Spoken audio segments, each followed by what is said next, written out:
پاکستان میں سینٹ کے حالیہ انتخابات کے بارے میں کہا جاتا ہے کہ بظاہر یہ ایک جمہوری عمل ضرور تھا، مگر اس کے بارے میں کہا جاتا ہے کہ در پردہ جمہوریت کا مذاق اڑایا جا رہا تھا۔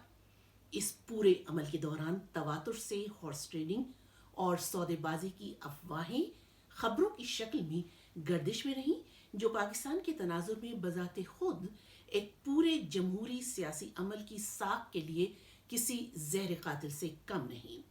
اس منظر نامے نے ملک میں اس بازگشت کو اور بڑھا دیا ہے جو چاہے ملک میں ماشاء اللہ ہو یا سول حکومت جمہوریت کے مستقبل کے بارے میں گردش میں رہتی ہیں۔ اولاً یہ کہ پاکستان میں گزشتہ 70 برسوں سے ایک مستحکم حکومت کیوں قائم نہیں ہو سکی، جس کی وجہ سے ملک آج تک معاشی طور پر اپنے قدموں پر کھڑا نہ ہو سکا۔ وہیں پاکستان کے جوہری پروگرام کے بارے میں عالمی برادری کی تشویش اور خدشات دور نہیں کیے جا سکتے، اور نہ صرف یہ بلکہ عالمی برادری میں پاکستان کے بارے میں ایک منفی بیانیے کو بڑھایا جاتا ہے اور اسے تقویت بھی ملتی ہے۔ دوسرا بیانیہ جسے شد و مت سے بڑھاوا دیا جاتا ہے وہ یہ ہے کہ پاکستان میں اپنی جغرافیائی حدود، سیکیورٹی کی صورتحال، ووٹروں میں تعلیم اور سیاسی شعور کی کمی کے باعث پاکستان ابھی مکمل جمہوریت کے لیے تیار نہیں، لہٰذا یہاں کنٹرول جمہوریت ہونی چاہیے۔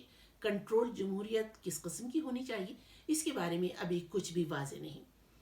جہاں تک ملک میں ایک مروجہ جمہوری طرز حکومت کا سوال ہے تو اس میں یقیناً خامیاں ہیں، اور شاید دنیا کا کوئی بھی طرز حکومت خود میں مکمل اور خامیوں سے پاک نہیں ہوتا، مگر جیسے کہ دنیا کے جمہوری ملکوں میں رواج ہے، منتخب نمائندوں کے ذریعے مسائل کا حل ڈھونڈا جاتا ہے، اور یہ ایک مسلسل عمل ہے۔ پاکستان کی سیاسی تاریخ کے اوراق پلٹ کر دیکھیں تو ایک سابق وزیر اعظم ذوالفقار علی بھٹو کے چند برسوں کے سوا کبھی ایسا جمہوری نظام نظر نہیں آتا جس میں پارلیمان مکمل طور پر خود فیصلے کرنے میں آزاد ہو۔ اس حقیقت سے انکار ممکن نہیں کہ ملک میں 60 برسوں میں سے 35 برس براہ راست مارشل لا اور باقی برسوں میں کنٹرول سول حکومت رہی ہے۔ اب کیا یہ سوال اہم نہیں کہ اگر نصف آبادی خط غربت سے نیچے زندگی بسر کر رہی ہے اور معیشت کا ابتر حال ہے تو اس کا پورا نزلہ سول حکومت پر کیوں گرایا جاتا ہے؟ پھر جب ملک میں مکمل جمہوریت آئی ہی نہیں تو عوام کے سیاسی شعور کو الزام دینا بھی کچھ درست نظر نہیں آتا۔ پاکستان کی تاریخ گواہ ہے کہ ملک کو زیادہ نقصان کنٹرول جمہوریت نے پہنچایا۔ اس کنٹرول جمہوریت کے لیے جنرل ضیاء اور جنرل مشرف نے جس طرح سے سیاستدانوں سے سودے بازی کی وہ کوئی ڈھکی چھپی بات نہیں۔